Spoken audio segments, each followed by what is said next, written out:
बिस्मिल्लाहिर्रहमानिर्रहीम। तो ये हमारा एमडी कैट का 2024 वाला पेपर है सिंध का, जो कि डाउ ने कंडक्ट किया है। तो ये हमारे पास बायोलॉजी का है।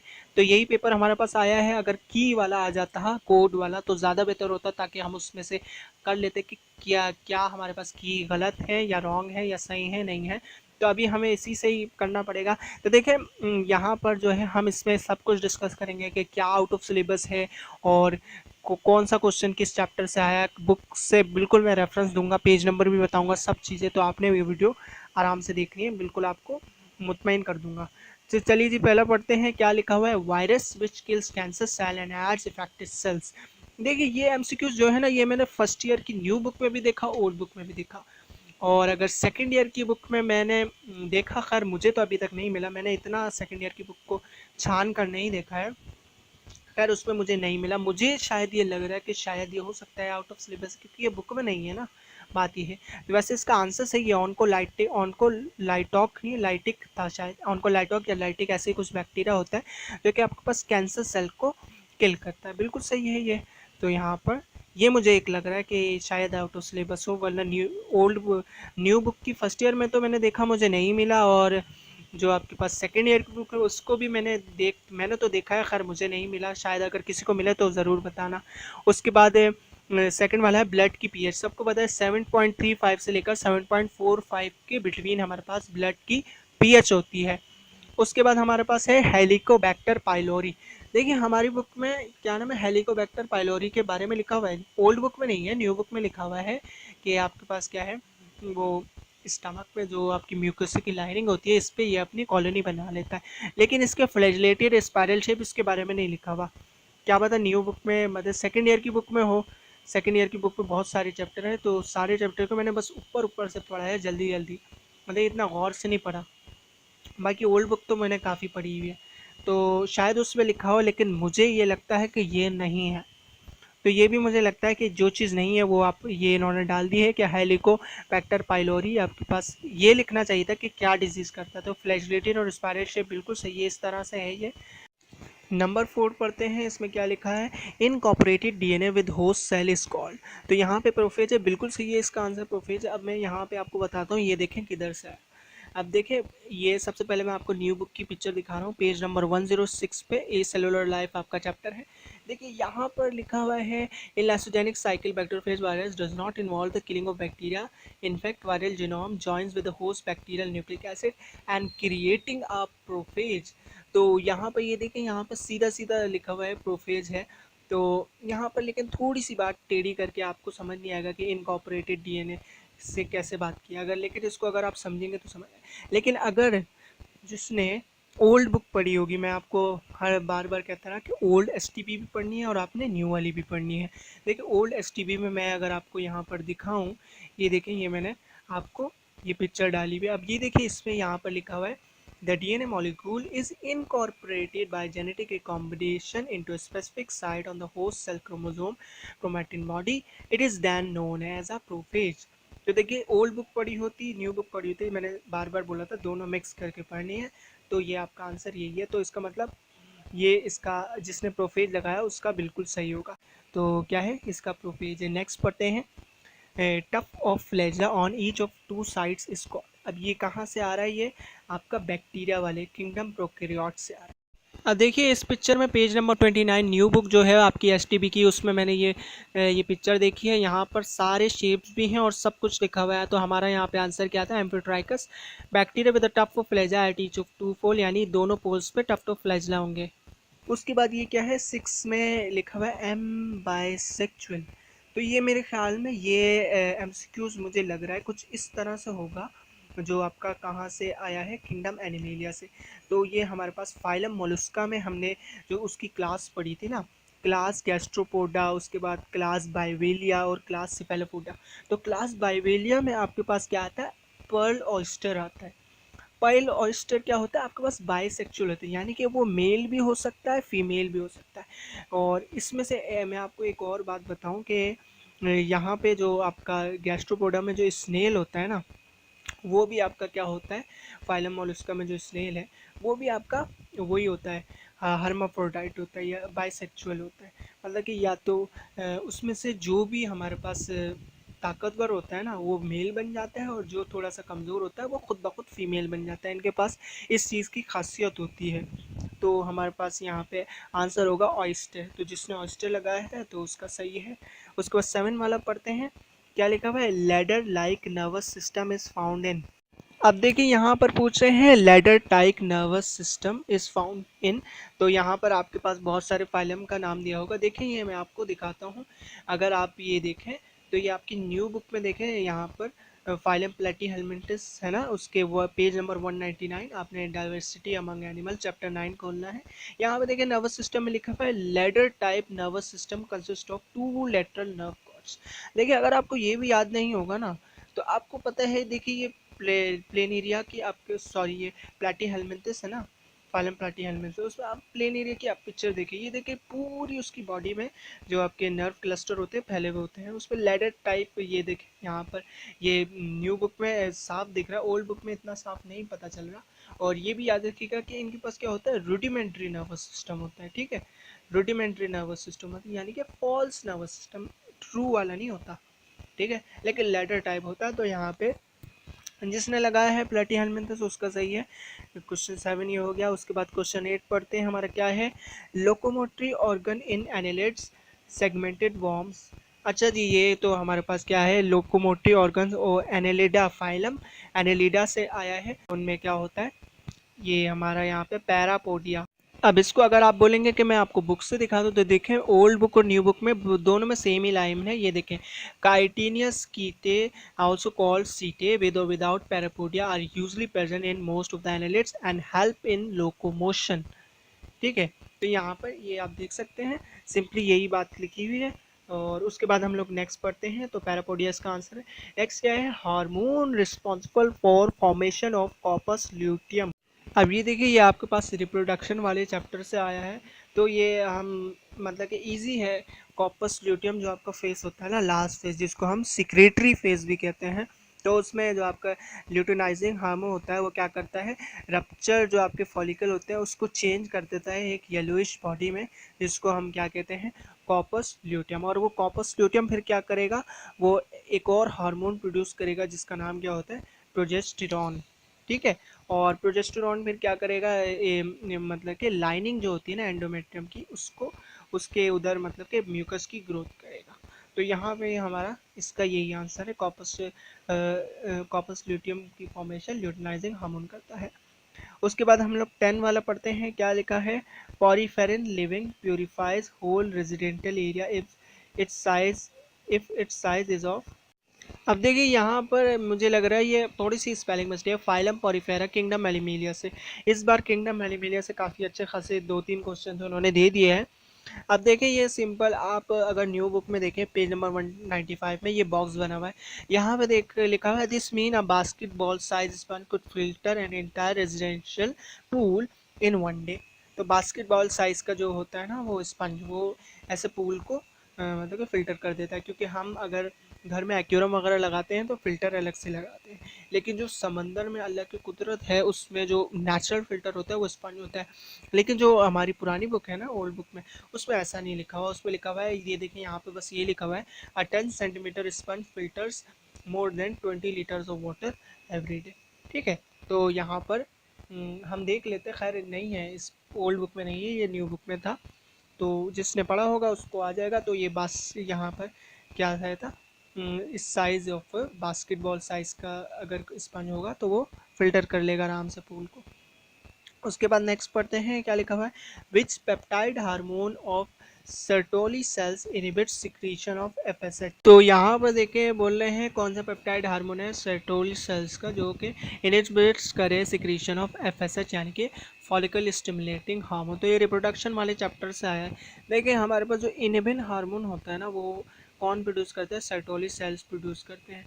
और ये क्या करता है, स्पर्मेटोजेनेसिस को ना नॉर्मल रेट पे कर देता है। तो ये इस पे क्या करता है, सिक्रीशन ऑफ एफएसएच को कम करता है। तो इसी वजह से तो ये हमारा यहाँ पे आंसर क्या है, इलेवन है, जिन्होंने ये लगाया उनका राइट होगा।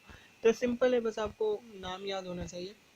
उसके बाद नेक्स्ट पढ़ते हैं, क्या लिखा है, पेप्टिडोग्लाइकन, जहाँ पे लेयर होना चाहिए था मिस्टेक हो गई, peptidoglycan layer of gram negative relatively.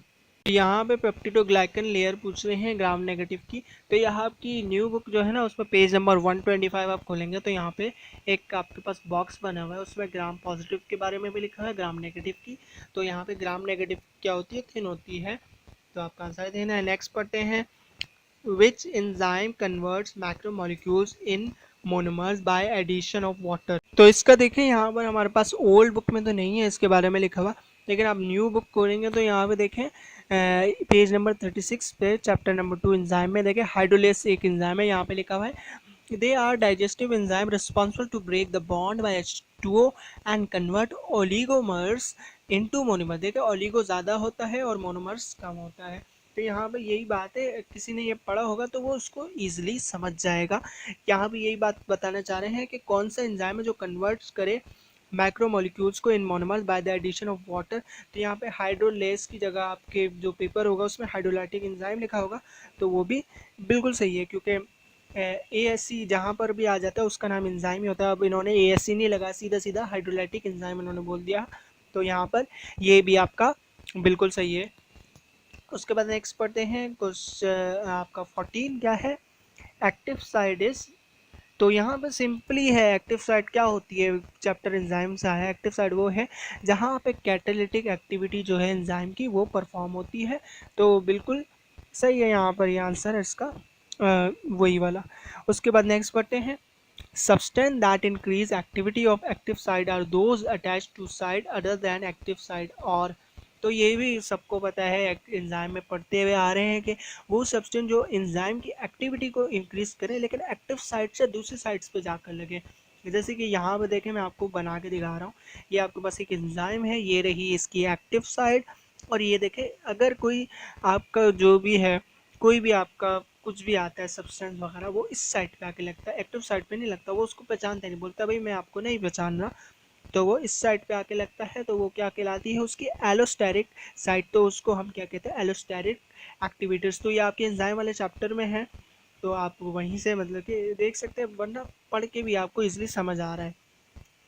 उसके बाद 16 पढ़ते हैं, क्या लिखा हुआ है, इन कार्बोहाइड्रेट्स हाइड्रोजन और oxygen are present in the ratio. तो ये तो हमने बहुत दफ़ा किया हुआ है, मैंने ऊपर जितने भी MCQs हैं मैंने काफ़ी दफ़ा आपको मॉक टेस्ट में भी करवाए हैं और काफ़ी दफ़ा बताया भी है। तो ये सबको पता है कार्बोहाइड्रेट्स में हाइड्रोजन ऑक्सीजन किस रेशो में है, 2:1। ठीक है, तो ये हमारा हाइड्रोजन जो है हमारे पास 2 में आएगा, ऑक्सीजन 1 के रेशियो में आएगा, तो बिल्कुल सही है। 17 पढ़ते हैं, क्या लिखा हुआ है, थोड़ा सा इसको इधर करते हैं। क्या लिखा हुआ है, न्यूरोसिक्रेटरी सेल्स विच आर अच्छा फिर विच लिखा, विच एक्टिवेट्स और inhibits activity of pituitary gland are presented in. तो यहाँ पे पूछे हैं कौन से न्यूरोसिक्रेटरी सेल हैं जो कि एक्टिवेट्स करते हैं या फिर इनहिबिट करते हैं एक्टिविटी ऑफ पिट्यूटरी ग्लैंड की, तो वो कहाँ पर है। तो देखिए ये आपकी जो चैप्टर 3 है कोऑर्डिनेशन एंड कंट्रोल, उसमें आपने हाइपोथैलेमस के बारे में पढ़ा हुआ है, और आपने पिट्यूटरी ग्लैंड में जिसमें एंटीरियर पिट्यूटरी लोब है और पोस्टीरियर पिट्यूटरी लोब है। पोस्टीरियर पिट्यूटरी जिसको हम न्यूरो हाइपोसाइसिस भी कहते हैं, तो उसमें हमारे पास वो किसके इन्फ्लुएंस में होता है, हमारे पास हाइपोथैलेमस के इन्फ्लुएंस में होता है। तो यहाँ पर और पोस्टीरियर पिट्यूटरी जो लोब है ना, उसमें जो हार्मोन जो भी रिलीज होते हैं वो क्या होते हैं, एक्चुअली में क्या होते हैं, वो स्टोर सिक्रीशन होते हैं हाइपोथैलेमस की, वो हमारे पास सारी स्टोर सिक्रीशन होंगे हाइपोथैलेमस की।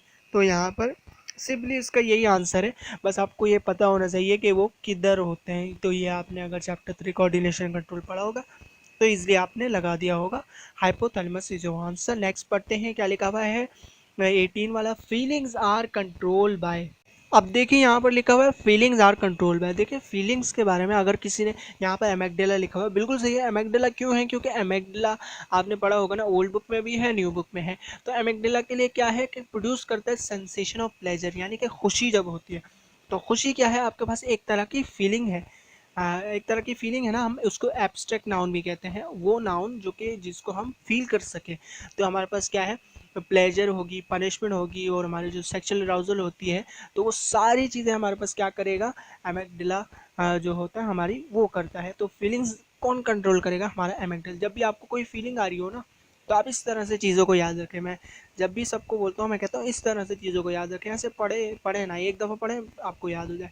मतलब कि जब भी आपको फील आए ना किसी भी चीज़ की, जैसे खाना बन रहा है घर में, बिरयानी बन रही है, खुशबू आ गई तो फील आ रही है यार बहुत अच्छी खुशबू है, फिर खाएंगे मज़ा आएगा, तो ये आपका एमेगडाला आपसे करवा रहा है।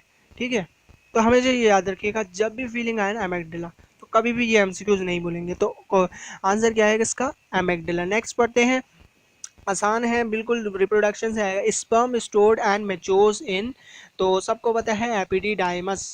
तो यहाँ पे आप देख लें, अगर मैं आपको ये देखें ओल्ड बुक की, अगर मैं आपको लाइन दिखाऊं तो देखें यहाँ पे लिखा हुआ है the sperm thus formed are stored in an about 6 metre long thin tube the epididymis. Last year जो एमडी कैट हुआ था ना 2023 वाला, उसमें ये आया था कि एपिडिडाइमस आपके पास क्या है, 6 मीटर लॉन्ग है। मेरे ख्याल में इस तरह से कुछ आया था, लेकिन एपिडिडाइमस का ज़रूर आया था। तो स्पर्म स्टोर कहाँ होते हैं आपके पास? एपिडिडाइमस में आपके पास स्टोर होते हैं। ठीक है, तो ये हमारा, उसके बाद नेक्स्ट पर technique use to isolate cell component to study cell. तो ये आपके पास चैप्टर 4 से आया है, और न्यू बुक में जो है चैप्टर 3 है, सेल स्ट्रक्चर एंड फंक्शन। तो ये मेरे ख्याल में एमडी कैट के उसमें नहीं था, खैर इसको, लेकिन इसको मैं फिर भी सबको कहता हूँ कि सेल्फ फ्रैक्शनेशन और सेंट्रीफ्यूगेशन की डेफिनेशन आप लोग याद कर लें। तो ये सिंपली है, तो ये हमारे पास क्या है, वो प्रोसेस जिसमें technique use to isolate cell components to study cell is called centrifugation. इसको हम कह सकते हैं कि ये एक हो सकता है आउट ऑफ सिलेबस, वरना मैंने सबको बोला था कि सेल वाले चैप्टर में ये पार्ट्स याद कर लें, तो ये इजीली था। खैर इसका आंसर क्या है? सेंट्रीफ्यूगेशन। नेक्स्ट पढ़ते हैं, क्या है, उसी से ही पूछ रहे हैं, क्या है, in centrifugation cell component are isolated in series of. अब इस पे देखिए क्या कह रहे हैं कि आप सीरीज में बता देंगे क्या क्या चीज़ पहले सेंट्रीफ्यूग होती है। देखिए ये आपका पेज नंबर 43 पे न्यू बुक जो है ना, और ओल्ड बुक में भी लिखा हुआ है, न्यू बुक में जो आपका पेज नंबर 43 आप पढ़ेंगे तो उसमें यहाँ पर क्लियरली मेंशन है कि सबसे पहले क्या होगा, बिगिनिंग क्या, लोअर स्पीड में सेंट्रीफ्यूग होगा, उस पर क्या होगा, use to separate the heavier and bigger organelles from sample and then gradually the speed and size of rotator increasing step wise until the target achieve. तो यहाँ पे क्या होगा, यहाँ पर देखिए, यहाँ पे लिखा हुआ है at low speed larger particles like nucleus settle down as sediment. तो सबसे पहले यहाँ पर आपका न्यूक्लियाई को वो सेंट्रीफ्यूग करेंगे, उसके बाद फिर माइटोकॉन्ड्रिया, फिर राइबोसोम। तो ये पूरा पैराग्राफ आप पढ़ेंगे तो आपको समझ आ जाएगा। ये कह सकते हैं हम कि आउट ऑफ सिलेबस इसको हम कह सकते हैं, लेकिन मैंने सबको पहले ही बताया था कि आउट ऑफ सिलेबस होता है, एक दो क्वेश्चन हो जाते हैं, तो इसलिए मैंने सबको बोला था कि ये आपने पार्ट ज़रूर याद करना है। मैंने इसकी पीडीएफ भी डाली हुई थी हाईलाइट कर करके। उसके बाद हम लोग नेक्स्ट पढ़ते हैं, क्या लिखा हुआ है, Mg+2 in ribosome is responsible for. तो ये आपके कहाँ सर आ रहे हैं, सेल स्ट्रक्चर एंड फंक्शन वाले चैप्टर से आ रहे हैं। तो यहाँ पर देखें न्यू बुक में ये आपके लिखा हुआ है, ओल्ड बुक में नहीं है, न्यू बुक में लिखा हुआ है, पेज नंबर 54 आप खोलेंगे तो यहाँ पर देखें ये पूरा पैराग्राफ मैंने हाईलाइट करके मैंने पीडीएफ भी डाली थी। तो यहाँ पर ये देखिए लिखा हुआ है both the unit are attach by magnesium ion. और उसके बाद आप लोग यहाँ पर देख सकते हैं, ये इसको पूरा पढ़ेंगे, द राइबोसोम केमिकली न्यूक्लियोप्रोटीन। और ये देखें यहाँ पर लिखा हुआ है Mg++ form bond between phosphate group of RNA and amino acid of amino group of amino acid to attach both units at the time of protein synthesis. तो attach करना, तो यहाँ पर ये इसलिए ही काम होता है मैग्नीशियम का कि वो स्टेबलाइज करे राइबोसोम के स्ट्रक्चर को। तो आपका आंसर क्या होगा, स्टेप 4 स्टेबलाइजिंग इट्स स्ट्रक्चर। उसके बाद हम लोग नेक्स्ट पढ़ते हैं, नेक्स्ट है ये हमारा 23, क्या लिखा हुआ है, in lytic cycle organelle response for lysis और प्रोड्यूसिंग ऑफ बैक्टीरियोफेज। ये प्रोड्यूसिंग नहीं है, प्रोड्यूसिंग है, तो ये लाइसोजाइम बिल्कुल सही है। ओल्ड बुक में भी लिखा हुआ है, न्यू बुक में। ओल्ड बुक में देखें पेज नंबर 91 पे आप देखें, these pages then direct the production of lysozyme and enzyme that digest the bacterial cell wall with the damaged wall. Osmosis causes the cell to swell and finally to burst, releasing 100 to 200 phages particle। 100 to 200 phase particle जो है ना, ये मतलब कि bacteriophage बना रहे हैं। तो यही है कि इसने लाइसिस भी की और बैक्टीरियोफेज भी बना दिए हैं, तो यही आपका आंसर है, लाइसिस। उसके बाद 24 क्या है, animal which most of the milk. तो ये देखिए ये आपका न्यू बुक में पेज नंबर 408 पे लिखा हुआ है कि नीली रावी जो है आपके पास आपकी जो भैंसों की एक टाइप है जो सबसे ज़्यादा दूध देती है। उसके बाद हम लोग पढ़ते हैं 25, 25 पे लिखा हुआ है, क्या लिखा हुआ है, trait in which more than 2 alleles are present is called. तो नाम से ही पता चल रहा है कि ऐसा ट्रेट जिसमें मोर देन 2 एलीज हो तो वो क्या कहलाएगा, मल्टीपल एलीज। मल्टीपल एलीज की डेफिनेशन ही यही है, gene for a trait having 3 और more allelic form is called multiple alleles. तो यहाँ पर आपका क्या होगा आंसर, मल्टीपल एलीज। देखिए यहाँ पर ये हम अभी पॉलीजेनिक की बात ही कर रहे थे, तो अभी हम इसमें डिफरेंस भी हम समझ लेते हैं। क्या लिखा हुआ है, inheritance in which more than 2 allele express in additive manner said to be polygenic inheritance, बिल्कुल सही है। और ऊपर क्या आता है हमारे पास, मल्टीपल एलीज। देखिए मल्टीपल एलीज में भी बहुत सारे एलीज होते हैं और पॉलीजेनिक में जीन्स। अब जीन्स की मतलब कि अल्टरनेटिव फॉर्म हमारे पास क्या कहलाती है, एलील कहलाती है। तो यहाँ पे थोड़ी सी कन्फ्यूजन ये हो जाएगी। देखिए जी मल्टीपल एलीज ये है कि जो ऐसा ट्रेट जिसमें 3 और 2 एक 3 हो या उससे ज़्यादा हो या 2 हो, 2 से ज़्यादा हो, एलीलिक फॉर्म हो, वो मल्टीपल एलील। बस ये डेफिनेशन मल्टीपल एलील्स की। लेकिन पॉलीजेनिक इनहेरिटेंस की क्या है, वो ट्रेट जो कि कंट्रोल किया जाए 2 और 2 से ज़्यादा उन पेयर्स ऑफ जीन के जो क्या करें, एडिटिव फैशन में मतलब के काम करे, तो क्या होता है उससे कंटिन्यूसली वेरिंग ट्रेड्स आए। तो इंग्लिश में अगर जो डेफिनेशन है वो देखें, ये ओल्ड बुक में लिखा है 193 पे, the traits that are controlled by 2 और more than 2 separate pairs of gene which manifest themselves in an additive fashion to yield continuously varying traits, this is known as polygenic inheritance।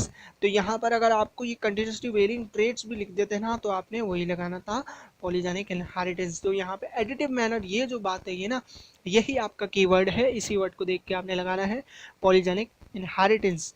उसके बाद हम लोग next पढ़ते हैं, क्या लिखा हुआ है, सफिशिएंट डीपोलराइजेशन कॉजेज। अब यहाँ पे क्या पूछे हैं, सफिशिएंट डीपोलराइजेशन कॉजेज। तो हमें पता है हमारे पास डीपोलराइजेशन हो, रीपोलराइजेशन किस में होती है, हमारे पास एक्शन पोटेंशियल में होती है। तो सिंपल हमने यही आंसर लगा रहा है, एक्शन पोटेंशियल। उसके बाद नेक्स्ट पढ़ते हैं, क्या लिखा है, blue colour blindness is called. अब यहाँ पर देखिए पेज नंबर 284 पे आपकी जो न्यू बुक है सेकेंड ईयर की, जिसमें इनहेरिटेंस वाला चैप्टर, उसमें यहाँ पे लिखा हुआ कि ट्रिटोनेपिया, ये आपकी क्या है, ब्लू कलर ब्लाइंडनेस। चलिए जी हम अपना नेक्स्ट पढ़ते हैं। हमारा नेक्स्ट क्या है, लिखा हुआ है which of the following is not essential for photosynthesis. ये मैंने आपको बहुत दफ़ा मॉक टेस्ट में भी बताया है और एमसीक्यूज़ की वीडियो जो डालता हूँ उसमें भी काफ़ी मैंने बताया है कि उसमें आपके पास ऑक्सीजन होती है। आप बायो एनर्जेटिक्स का चैप्टर देखेंगे ना, तो उसमें आपके पास रोल ऑफ वाटर है, रोल ऑफ लाइट है, रोल ऑफ कार्बन डाइऑक्साइड है, लेकिन ऑक्सीजन नहीं है, क्योंकि ऑक्सीजन की नीड ही नहीं है फोटोसिंथेसिस में। तो यहाँ पर आंसर क्या होगा, ऑक्सीजन। उसके बाद नेक्स्ट पढ़ते हैं 30Z स्कीम, क्या है आपके पास, नॉन साइक्लिक फॉस्फोराइलेशन है। तो ये आप बायोएनर्जेटिक्स का चैप्टर पढ़ेंगे तो इसमें नॉन साइक्लिक फॉस्फोराइलेशन पूरा पैराग्राफ आप पढ़ेंगे तो आपको पता चलेगा। अभी मैं बताऊंगा तो लंबी एक्सप्लेनेशन हो जाएगी उसकी, कि जेड स्कीम आपके पास क्या है, एक तरह की नॉन साइक्लिक फॉस्फोराइलेशन है। तो हम अपना नेक्स्ट पढ़ते हैं। नेक्स्ट क्या लिखा हुआ है, factor responsible for stabilising single DNA strand during DNA replication. तो ये आपका पेज नंबर 219 आप खोलेंगे, ये देखिए यहाँ पर लिखा हुआ है कि वो जो कॉम्प्लीमेंट्री स्ट्रैंड होता है ना, उसको रिकम्बाइन होने के, यानी कि वो दोबारा से ज्वाइन ना हो जाए, उसको ये ज्वाइन करने से हटाता है। तो stabilising single DNA strand during DNA replication, वही बात हो गई। तो ये क्या है, single strand DNA binding protein. तो आपका आंसर यही है। उसके बाद हम लोग नेक्स्ट पढ़ते हैं, क्या लिखा हुआ है, arthritis due to deposition of uric acid crystal. वो कौन सा आर्थराइटिस है जो हमारे पास यूरिक एसिड क्रिस्टल्स की डेपोजिशन की वजह से होता है, वो आपके पास गॉट कहलाता है, गॉट आर्थराइटिस। ठीक है, इसमें बहुत सारी टाइप्स होते हैं, रोमाटॉइड्स और डिफरेंट डिफरेंट आर्थराइटिस। क्या होती है, इन्फ्लेमेशन हो जाती है आपके जॉइंट्स में, तो वो पेन होता है उसमें। ठीक है, तो ये आपका आंसर क्या है, गाउट। उसके बाद नेक्स्ट पढ़ते हैं, induce fit model was given by. वैसे काफ़ी लोग बोलते हैं कि डेट्स नहीं आती, तो देख लीजिए डेट्स भी आ जाती हैं। इंड्यूस फिट मॉडल हमारे पास किसने मतलब कि प्रपोज किया था, कॉशलैंड साहब ने हमारे पास प्रपोज किया था 1959 में। जैसे जो आंसर नेक्स्ट पढ़ते हैं, neural cable which transfer information from brain to body is. वो कौन सी न्यूरल केबल है, ट्रांसफर इंफॉर्मेशन ब्रेन से बॉडी तक। तो ब्रेन से कनेक्ट है ना हमारे स्पाइनल कॉर्ड, जो हमारी रीढ़ की हड्डी है, ब्रेन से कनेक्ट होके हमारे पास क्या है, बॉडी में पूरी उसकी क्या नाम है, सारी उसकी नर्व्स जा रही हैं। तो वो एक तरह की न्यूरल केबल है हमारे पास, तो क्या कहलाएगी, स्पाइनल कॉर्ड कहलाएगी। नेक्स्ट पढ़ते हैं, क्या लिखा हुआ है, network which is present in cardiac cell due to which impulse is scattered in on muscle cell is called. तो वैसे ये तो मैंने बुक ओल्ड बुक में भी नहीं है, न्यू बुक को भी मैंने इतना अभी गौर से नहीं पढ़ा है। खैर अगर न्यू बुक में कोई हो तो कोई बता देना मुझे कमेंट में। खैर मैंने तो न्यू बुक में अभी तक खैर देखा नहीं, न्यू बुक को मैंने इतना गौर से नहीं पढ़ा। तो वैसे ये नेटवर्क जो कि आपके पास कार्डिक सेल में प्रेजेंट होता है, जिसकी वजह से इम्पल्स जो है स्कैटर होती है सारे मसल में, वो आपके पास क्या कहलाता है, सिंटीशियम नेटवर्क वो आपके पास कहलाता है। आपका ये आंसर है। उसके बाद हम लोग नेक्स्ट पढ़ते हैं 36 क्या है, haemoglobin binds to how many oxygen molecules. तो ये देखिए यहाँ पर ये आपका पेज नंबर 323 ओल्ड बुक का आप देख लीजिए। तो यहाँ पर लिखा हुआ है ये डब्बे में, each haemoglobin by molecule binds up to 4 oxygen molecules. ये मेरे ख्याल में लास्ट टाइम आया था या रिकंडक्ट वाले में आया था या उससे पहले जिना वाले पेपर में आया था, और 2022 में भी शायद आया था। तो ये एमसीक्यूज काफ़ी इंपॉर्टेंट है, आप देख लेंगे। तो ये यहाँ पे इक्वेशन भी बनी हुई है, हीमोग्लोबिन आपके पास ऑक्सीजन से बाइंड करता है, बनाता है ऑक्सी हीमोग्लोबिन। तो ये आपका आंसर क्या होगा, 4 ऑक्सीजन मॉलिक्यूल्स। उसके बाद नेक्स्ट पढ़ते हैं क्या है, respiratory pigment presented in muscle is called. तो वो रेस्पिरेटरी पिगमेंट जो मसल में प्रेजेंट होता है वो हमारे पास क्या कहलाता है, मायोग्लोबिन कहलाता है। तो सिंपल इसका ये आंसर है। उसके बाद नेक्स्ट पढ़ते हैं क्या है, histone protein is richly made up of. Histone protein आपके पास किससे मेड अप बना होता है, हिस्टोन प्रोटीन। आपको ये देखें सिंपल सी बात है, प्रोटीन किससे बना होगा, प्रोटीन्स के जो हमारे पास बिल्डिंग ब्लॉक्स होते हैं वो क्या होते हैं, अमाइनो एसिड्स होते हैं। जाहिर सी बात है जब अमाइनो एसिड होते हैं तो हिस्टोन प्रोटीन भी किससे बना होगा, वो भी बेसिक अमाइनो एसिड से बना होगा, रिचली मेड अप ऑफ। तो यहाँ पे थोड़ा सा कन्फ्यूज नहीं होएगा, सिंपल बस बुक की रीडिंग थी, बुक को अच्छी तरह से समझना था, बाकी यही बात थी। तो इसलिए मैं बार बार बोलता हूँ कि पहले अपनी बुक को आप पूरी अच्छी तरह से उसको छान लें, पूरा उसको पढ़ लें। उसके बाद नेक्स्ट पढ़ते हैं क्या लिखा हुआ है, component of virus which causes diseases in plants are called. अच्छा जी, ये तो सिंपल बात हो गई। इसमें वायराइड्स आते हैं, प्रायोन्स आते हैं, सब चीज़ें आ जाती हैं। तो आपको ये याद रखना है, वो कंपोनेंट ऑफ वायरस जो कि आपके पास सिर्फ और सिर्फ प्लांट्स में डिजीजेस करे, वो आपके पास क्या कहलाता है, वायरॉइड्स। ये देखिए अगर आप बोले कि सर बुक से हमें कोई मतलब कि रेफरेंस देने, तो देखिए बुक से दे देता, सबसे पहले ओल्ड बुक में देख लेते हैं, ओल्ड एसटीबी 92 पेज नंबर। आप यहाँ पे देखें लिखा हुआ है, wired do not encode protein but can replicate in host plant cell apparently using cellular enzyme। तो यहाँ पे सारा जितने भी बात लिखी हुई है ना प्लांट्स के लिए लिखी हुई है, वायरस आपके पास ज़्यादातर प्लांट्स को इफेक्ट करते हैं। अब न्यू बुक से रेफरेंस ले लें, ये देखें चैप्टर नंबर 5 ए सेलुलर लाइफ पेज नंबर 112। यहाँ पर लिखा हुआ है, ये पूरा पैराग्राफ है वायरॉइड्स का, देख ले लिखा हुआ है, viroids mainly cause plant diseases and infected plant show distorted growth. तो यहाँ पर सिंपली लिखा हुआ है, आपने वायरॉइड्स लगाना है। और ये भी याद रखें कि वायरॉइड्स क्या करते हैं, डू नॉट इनकोड प्रोटीन्स। इस तरह से भी एमसीक्यू क्या पता नेक्स्ट ईयर आपका आ सकता है। उसके बाद हमारा ये है, देखें वही आ गया दूसरा MCQ, protein that those causes diseases in animals. जो कि आपके पास एनिमल में डिजीज का ना वो प्रायोन्स होता है, इसके हमारे पास क्या है, सिंपल वो जो मशहूर एग्जाम्पल है स्क्रैपल इन शीप है और mad cow disease, old book में भी लिखा हुआ है। और आपकी जो न्यू बुक है उसमें यहाँ पर ये देखें, अगर हम देखें तो लिखा हुआ है कि ट्राइसोमी 21 कराएगा, एल्जाइमर डिजीज़ कराएगा, स्लीपनेस और इंसोमिया इन ह्यूमंस और mad cow disease in cattle. तो ये ट्राइसोमी 21 ये ओल्ड बुक में नहीं लिखा हुआ, ये न्यू बुक में है। तो मैं आपको दोनों बुक से आपको रेफरेंस दे रहा हूँ, ठीक है।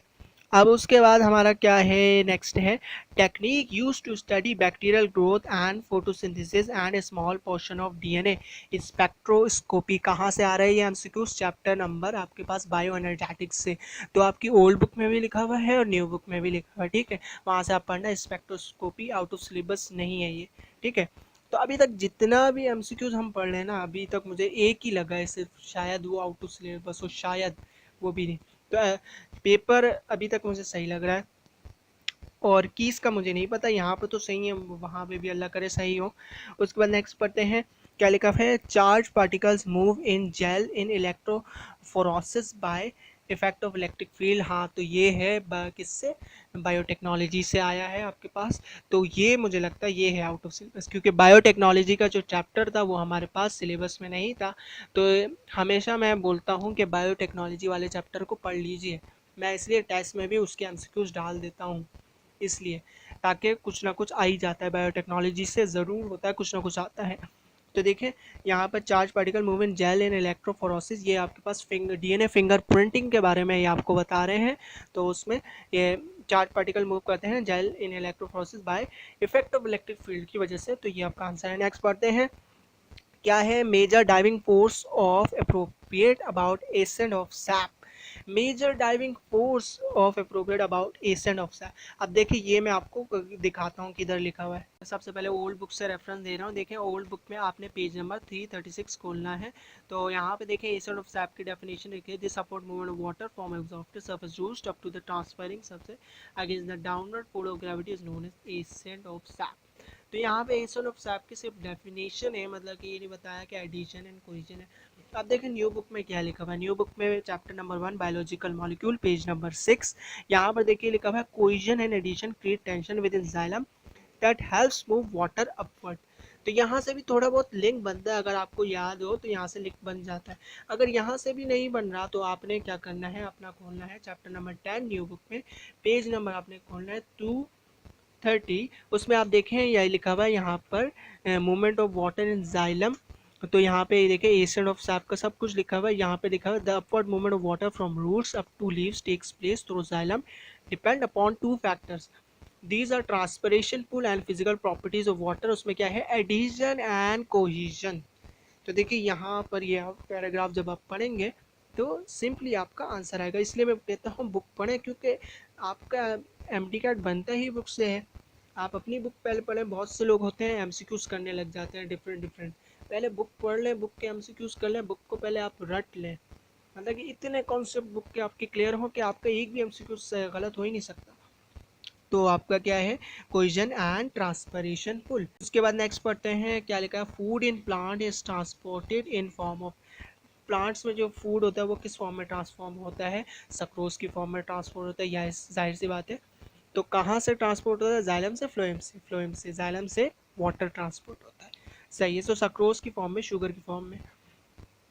उसके बाद नेक्स्ट क्या है Steward grew a whole plant of carrot. ये तो समझ नहीं आ रहा, पता नहीं क्या कहना चाह रहे हैं। Steward grew a whole plant of carrot, खैर ये तो समझ ही नहीं आ रहा इंग्लिश का है किसका है।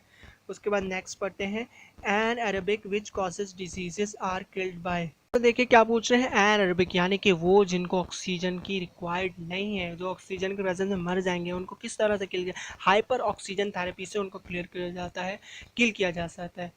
तो हाइपर ऑक्सीजन क्या है, हाइपर मानी ज़्यादा यानी ऑक्सीजन, ये एक ऐसी थेरेपी होती है जो प्रेशराइज इन्वायरमेंट में दी जाती है। स्वेलिंग वगैरह हो जाती है लोगों को और भी डिफरेंट चीज़ों की वजह से, और भी डिफरेंट मतलब कि कंडीशन होती है इसमें, तो उस वजह से ये हाइपर ऑक्सीजन थेरेपी की जाती है एनारोबिक। तो ये सिंपल यहाँ पे आपको, अगर आपको मतलब कि नहीं भी बढ़ा तो आप इससे ऐसे भी लिंक बना सकते हैं कि एनारोबिक वो है जिसको ऑक्सीजन की नीड नहीं है, और हाइपर ऑक्सीजन यानी कि बहुत ज़्यादा ऑक्सीजन देकर हम उनको किल कर सकते हैं। तो दिस इज जो आंसर। नेक्स्ट पढ़ते हैं क्या है, बैक्टीरिया दैट कन्वर्ट्स CO यानी कि carbon monoxide into carbon dioxide.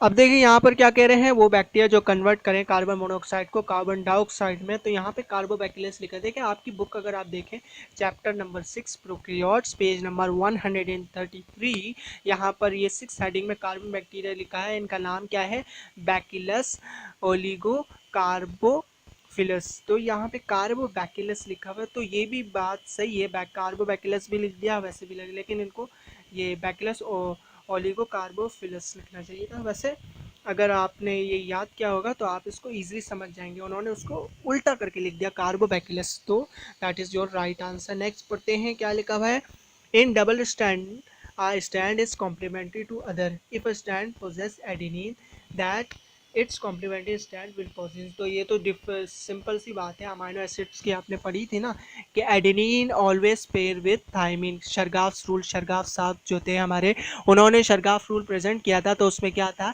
Adenine always pairs with thymine. तो ये आपका आंसर क्या होगा, थायमिन। नेक्स्ट पढ़ते हैं क्या लिखा हुआ है, two sister chromatids are attached to each other by. Simple सी बात है, टू सिस्टर क्रोमैटिड्स, यहाँ पर मैं आपको बना के दिखाऊँ। ये देखिए ये आपके पास दो सिस्टर क्रोमैटिड्स हैं, तो ये आपके पास किससे ईच अदर से ज्वाइन होंगे, बाय सेंट्रोमियर। ये जो आपका बीच का पोर्शन होता है सेंट्रोमियर से ये आपके पास ज्वाइन होंगे, सिंपल सी बात है। तो यहाँ पर ये आपका सेंट्रोमियर। नेक्स्ट पढ़ते हैं, term enzyme was given by Friedrich Wilhelm कोने। तो ये एंजाइम वाले चैप्टर में आप देखेंगे ओल्ड बुक में भी लिखा हुआ है, न्यू बुक में भी लिखा हुआ है। टर्म एंजाइम किसने कॉइन की थी? फ्रेडरिच विलियम खोने ने। नेक्स्ट पढ़ते हैं senses like pressure, temperature and touch are sense by. ये आपका कहाँ से आ रहा है? रिसेप्टर से आ रहा है, जिसमें हमारे पास बहुत सारे टाइप्स के रिसेप्टर हैं, thermo receptor, chemo receptor, mechano receptor. तो यहाँ पर मैकेनो रिसेप्टर लिखा हुआ है, बिल्कुल सही। मैकेनो रिसेप्टर हमारे पास टेम्परेचर, प्रेशर, टच, ये सारी चीज़ें हमारे पास करते हैं, टच, प्रेशर वगैरह। और नॉकी रिसेप्टर जो हमारे पास पेन के लिए होते हैं, और थर्मो रिसेप्टर्स आपको पता है हीट के लिए होंगे हमारे पास। तो ये हमारा आंसर क्या है? Mechano receptors. उसके बाद हम लोग नेक्स्ट पढ़ते हैं, कौन सा हो गया ये हमारा 51। 51 के बाद क्या आएगा? 52। 52 में क्या है? Precursor of hormone testosterone and oestrogen.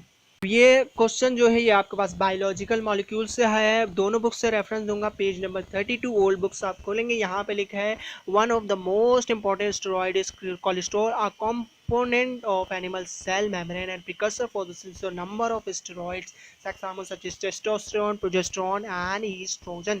तो यहीं पे यही पूछ रहे हैं। अब हमारे पास चैप्टर नंबर 1 न्यू बुक में पेज नंबर 19, यहाँ पर ये देखिए ये लिखा हुआ है cholesterol is the precursor for the synthesis of a number of steroid, testosterone, progesterone and oestrogen. तो यहाँ पे क्या है? कोलेस्ट्रॉल। नेक्स्ट पढ़ते हैं क्या है? Lipid use as local hormone in blood pressure and fever causing is. अच्छा, जो ये वाला सवाल है ना आपका, इसका आंसर आपको न्यू बुक में मिलेगा। ओल्ड बुक में प्रोस्टाग्लैंडिन्स नहीं है। प्रोस्टाग्लैंडिन आपके पास है वो ग्रुप ऑफ लिपिड हैं जो कि कौन प्रोड्यूस करते हैं? मैमेलियन टिश्यूज की तरफ से प्रोड्यूस किए जाते हैं। कहाँ पर? At the site of tissue damage. जहाँ पर भी कहीं पे भी आपको टिश्यू डैमेज हो गया, जैसे कि आपको थोड़ी सी चोट लग गई, आप गिर गए, तो आपके वहाँ पर क्या होंगे? टिश्यू डैमेज हो जाएंगे। अब वहाँ पर टिश्यू डैमेज हो जाएंगे तो प्रोस्टाग्लैंडिन्स आप क्या करेंगे? वो ग्रुप ऑफ लिपिड्स हैं वो आएंगे वहाँ पर, क्या करेंगे? मतलब कि प्रोस्टाग्लैंडिन मैमेलियन टिश्यूज उनको प्रोड्यूस कर देंगे। और क्या करते हैं? वो डील करते हैं इंजरी से। इंजरी से वो फिर अपनी तरह से पूछते हैं। तो यहाँ पर ये मैंने आपको बता दिया ऊपर से कि ये क्या होता है। तो आपका क्या आंसर होगा? प्रोस्टाग्लैंडिन्स। न्यू बुक में है, पेज नंबर भी बता देता हूँ, 20।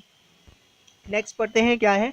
Structure that runs perpendicular to smooth endoplasmic reticulum and transfer nerve impulse from cell membrane to SER, smooth endoplasmic. अच्छा, तो इसका आंसर क्या है? वो स्ट्रक्चर जो कि परपेंडिकुलर रन करे स्मूथ एंडोप्लाज्मिक रेटिकुलम और ट्रांसफर करे nerve impulse from cell membrane to smooth endoplasmic reticulum. तो टी ट्यूब्यूल्स यहाँ पर कह रहे हैं। खैर मैंने बुक में देखा तो है, खैर बुक में मुझे नज़र नहीं आया, ओल्ड बुक में भी नहीं है और न्यू बुक में मैंने तो एक दो दफ़ा देख लिया लेकिन मुझे नहीं आया। अगर आपको नज़र आया तो आप बताना।